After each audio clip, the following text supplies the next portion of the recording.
Hi everyone, welcome to North and South Podcasts. This is Tim speaking, and this is new to me. This format with video and audio, and we'll see how it goes. I've just been listening to Jean-Michel Jarre with his excellent Oxygen tune, and I know that there's a few tracks that make up Oxygen, but fantastic. Get on to Jean-Michel Jarre. This podcast is about conflict resolution, and this is something I haven't mastered.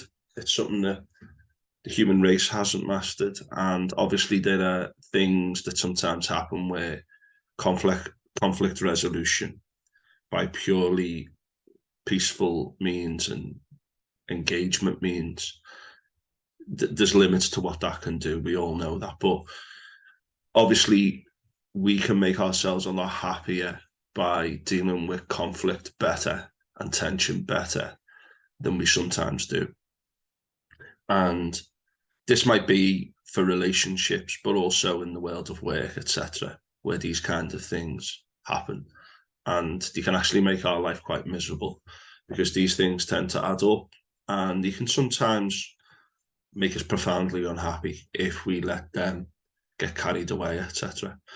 But I first of all want to tell you about something called the Indian stick method, which is something I've heard through a few things, but it's basically a great way of dealing with conflict, but it takes a little bit of time and a little bit of energy to set up, because you need two people to sit opposite each other and deal with things in the correct way. And finding that can be hard, particularly if one person is resisting this kind of new way of dealing with things, because they're not allowed to just say what they want whenever they want. But the Indian stick method comes from Native Americans, apparently. And the idea is that you have a stick and you can only talk if you've got the stick in your hands. So what happens first is you'll have two people, and one person holds the stick and they say what is on their mind. And when they've got it all off their chest, as long as it takes, they hand the stick to the other person, and the other person repeats back to the first person what they said in their own words. And when the other person is happy with what they've said back to them, then the stick goes over to the other team or the other side or the other person. And then that person says what messed that up. I'll edit that out. And then what happens is the person who's just done the feedback and the summary then says the things that are on their mind and explain what is going on holding the stick, and they're not allowed to be interrupted, etc., just like the first person wasn't allowed to be interrupted. And then what happens is the first person who spoke then summarizes what the second person said until the second person is happy with it. And once you've done that, you can then come up with some ideas on how to move forward. Now, this is really, really revolutionary, because you might want to write down what you've got on your mind first, so it's all there in front and you don't forget things.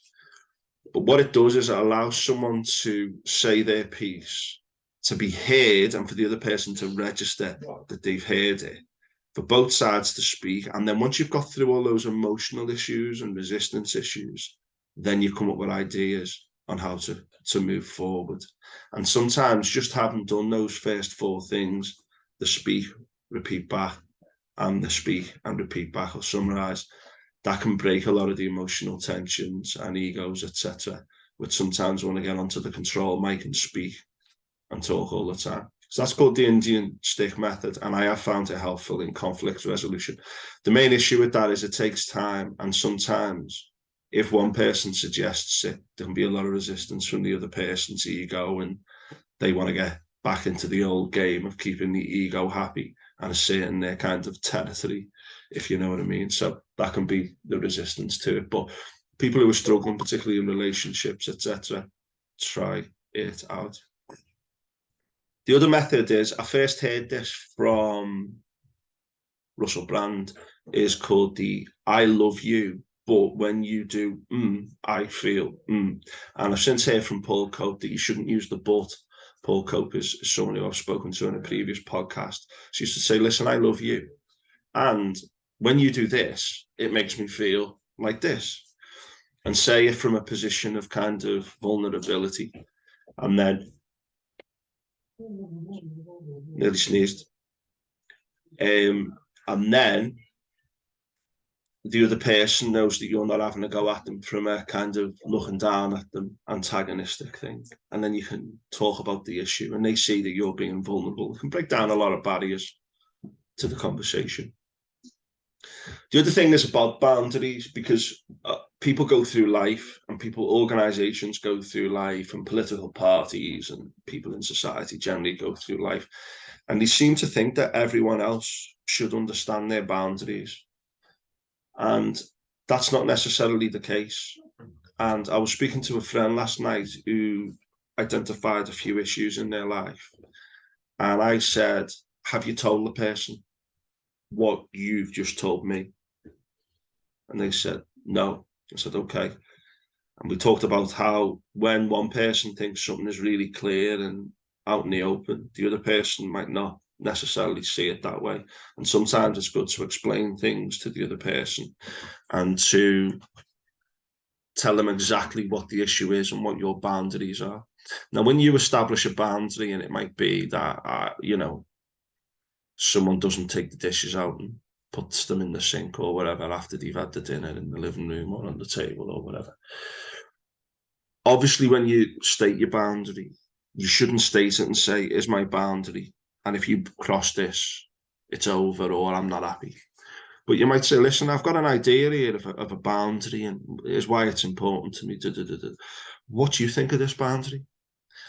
And give them a chance to come back to you and go, right, okay, that's interesting. But then when you've weighed all that up, you can still state that boundary and go, right, well, this is a boundary for me. Or, okay, I'll move back a bit from the original idea, but this is an important boundary for me. And, I need you to respect that boundary. And obviously, you don't want loads of boundaries going on in life and in relationships, because you should have as few boundaries as possible. And it shouldn't take too much effort to kind of honor those boundaries. Otherwise, everyone's walking on eggshells and there's, a million boundaries going on, and walls being put up between people, which can cause a lot of relationship breakdown, etc. Some people do find change hard, and some people find change impossible. And some people don't think they need to change, even when other people tell them that what they're doing is making them feel bad, and you state your boundaries, etc. And we'll come to that in a moment. But when you explain these boundaries to someone, you should stay really calm. You should explain them. There shouldn't be any distractions. So if someone's on the phone or like looking at the telly while they're doing it, that's not going to work. And I was speaking to someone yesterday who says that their partner just doesn't listen to them or pretends not to listen to them, or even when the noise goes into their ears, they don't hear it fully. And I suggested that they have a conversation with them and say, I need you to speak to me with no distractions, and to repeat back to me what I've said, to show that you've heard it and you've understood it, which goes back to the Indian stick method that we looked at earlier. But you need to explain what your boundary is and ask for their opinion about it afterwards, and then you defend it. And we'll come to defense of the boundaries in a minute, but you do need to have some flexibility, you know what I mean? So if someone doesn't put the Mars bar wrapper in the bin, I don't think it's worth, packing your suitcase and leaving the house. So you need to have a little bit of judgment with boundaries, but we'll talk about that a little bit later. Another thing that I got from Paul Cope in particular was this idea of letting the ego go and getting the calm adult on the mic, on the control deck, as Paul Cope calls it, and saying, I feel bad in some way, and this is something I've used recently, and it worked to good effect, is to say to someone like, I feel disrespected, or whatever it might be. Are you okay? And just throw around like, just check that. Listen, are you all right? Is everything going okay with you? And you want to tell me, but I'm feeling like this at the moment. And it just opens a discussion from a point of vulnerability rather than from a point of domination or antagonism. And that sets up the discussion a lot better than if it comes from an egotistical response or an attempt to dominate a discussion. And that is something which we're not always conscious of. So coming from a position of vulnerability, it opens you up and it puts the other person's defenses down and allows you to have those discussions. The other big thing is, you can call them a number of different things, the elephant in the room, the dragon in the house, or whatever, is this idea of big issues are sometimes building up and people let them get bigger and bigger and bigger and don't address them. And that can be because of time, energy. People have got young babies, people are at work, people have got 1,000 things going on in their lives. Life's hard, and finding proper time to do the right thing can be very, very difficult at times. But it's better to deal with issues before they get out of hand. And some people even advocate going to see a couples counsellor, maybe once a month, before things get really bad in relationships, if necessary, if you find it hard to find the time or the energy or the consensus within which to talk. But talking for a large part of your life is very difficult. You're both at work or whatever and a million things going on, but finding time each week to sit down and go through important things, I think, is important. And you might even set that time aside and you might write things down that you need to discuss. Again, someone might not like doing that and might say, I don't write things down. I don't want us to have a formal meeting or this, but just try and have discussions. And if they operate differently to you, just say, well, what would you suggest? But don't let them get away with the idea of, let's just not do anything, because then the problem doesn't go away. But that can be tough. But having regular discussions, having regular time together, even when you're really busy, just to be by yourselves, to be romantic or whatever, that should be an important part of every relationship. And I think every place where people mix, that should be a big part of it. There needs to be ways to get across points of view and issues, particularly in the workplace as well. Some workplaces don't encourage discussion or anything like that. They're not very nice places to work. Writing down, again, it might not be everyone's cup of tea, but write down what you want to achieve. It might be in work, it might be at home, it might be in your life. But with relationships, if there are issues in a relationship and you want to resolve conflict, write down your issues, because you forget things in the heat of the moment or in a discussion. You go, oh, I didn't mention that big issue because we were talking about something else. But write it down. And if the other person doesn't want to do that, then that's down to them. Have a meeting, discuss things, resolve things, use the Indian stick technique, use the other methods that I've said, just to try and get some kind of progress. And life isn't perfect. We're not perfect. Relationships also are not perfect. Don't expect perfection. Be flexible. This morning, someone close to me did something that wound me up, and I just looked at it and kind of had a little inner chuckle and just let it go. It takes a bit of time sometimes, but you do need to let things go all the time when it's just not worth the hassle. That itself is a big skill to maintain your equanimity and calm. Doesn't mean you don't address the issue, but in the heat of the moment, know when the time is right. Give it 24, 48 hours, something I've spoken to before you attempt to resolve the issue. And the other big thing is keeping calm and letting things go can be the hardest thing in the world. And sometimes you forget the positive strategies and the correct way to do things. We're angry, we're tired. And that's important to know when is the right time to address these things and when's the right time to just let things go. Because at the end of the day, when you lose your equanimity, it's not good for you. And then it's not good for anyone else if you lose your cool and you have stress in your life, etc. The other big thing as well is the cost of living crisis, particularly in the UK, gas bills, energy bills, etc., etc. The pressures that puts on people when you are struggling makes it 10 times difficult. And sometimes a lot of the issues in relationships can stem from those issues. And again, they need to be discussed And we could get all political and discuss why we are having to put up with this cost of living crisis and why people who work very, very hard and people in work generally struggle to do the basics, and never mind those who are vulnerable or people with disabilities, etc., what we do with them and how those people cope. And I do count myself as someone with a disability.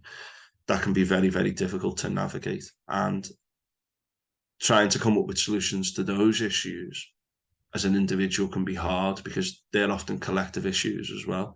But that's another discussion. But certainly doesn't make life easier when you're dealing with tremendous issues to do with affordable housing, affordable food, and affordable basics. It really is stressful and causes a lot of well-being issues, but also a lot of relationship issues and leads to conflict with the people who we're close with and who we live with, and family and romantic partners, etc., etc. Another big thing for me is apologizing, even when you feel you've done not much wrong. Just say, listen, I'm sorry for that. And the other person might still not apologize for the much, much worse things, but be the bigger person and show that you can be humble, if only for yourself.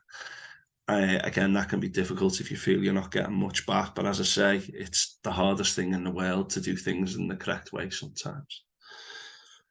Other people won't get it. They want to go back to the ego. They want to go back to their assertive self, and they want to go back to the game. Don't get involved in the negative game of mind games and decline and well-being and stuff.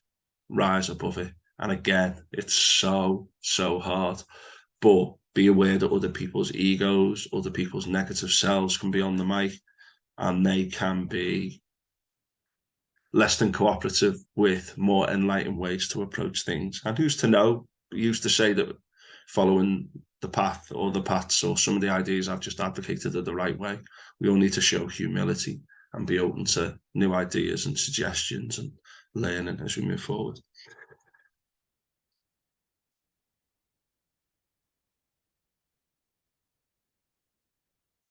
Another big thing, I said this about boundaries earlier, is everything needs to be on the table. You need to say to people, listen, everything's on the table, let's have a discussion before you then introduce your boundaries, etc. And sometimes you might need to find boundaries that accommodate other people's boundaries.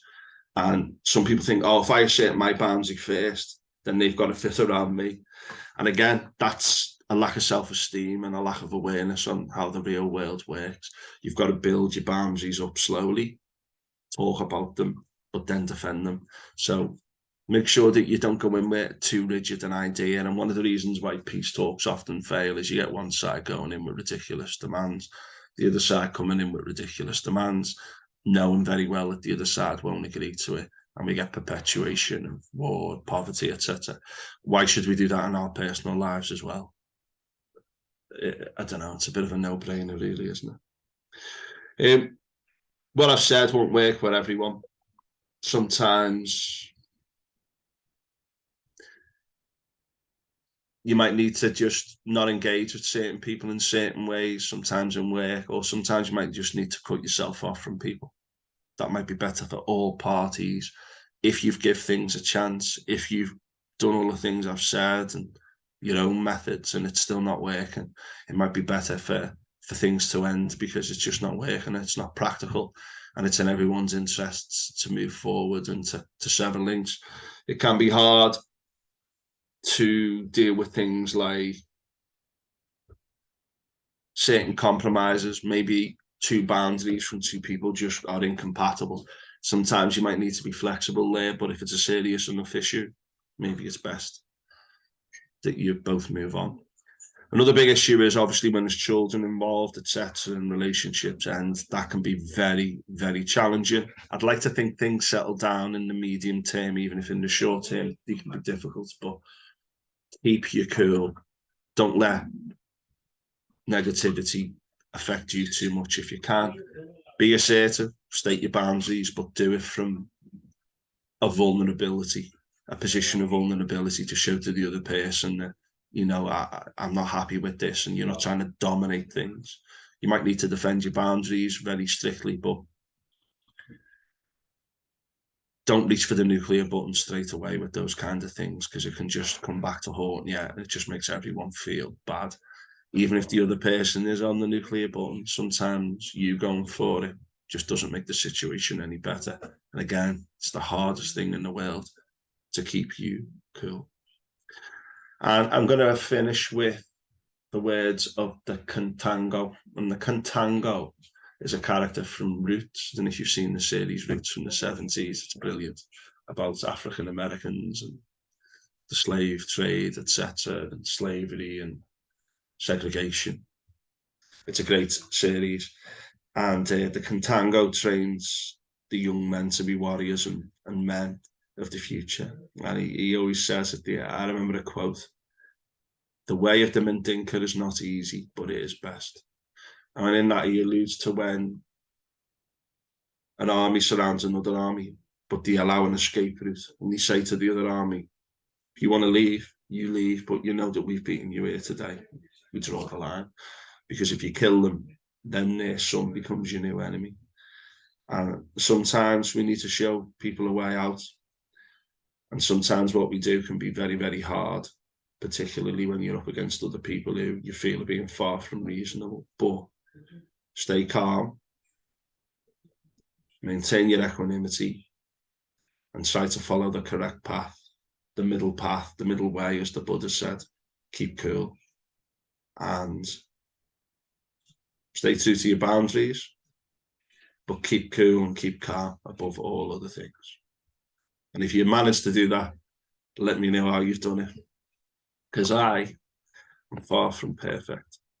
Anyway, thanks for listening. Try to subscribe on YouTube and Spotify if you can. If you can financially contribute through coffee.com, which is in the notes, that would be wonderful. And try to share with at least one person. If you know anyone who's going through a tough time with relationships, etc., maybe share this with them and just get them to try out a few things. Maybe I could even speak to them on your behalf or to help them out, whatever. But if you can support this podcast in any way, it'd be great. I've still got WhatsApps going off in the background to keep me in, to turn them off when I'm recording. But have a great day and do the right thing. Keep calm and carry on. See you later.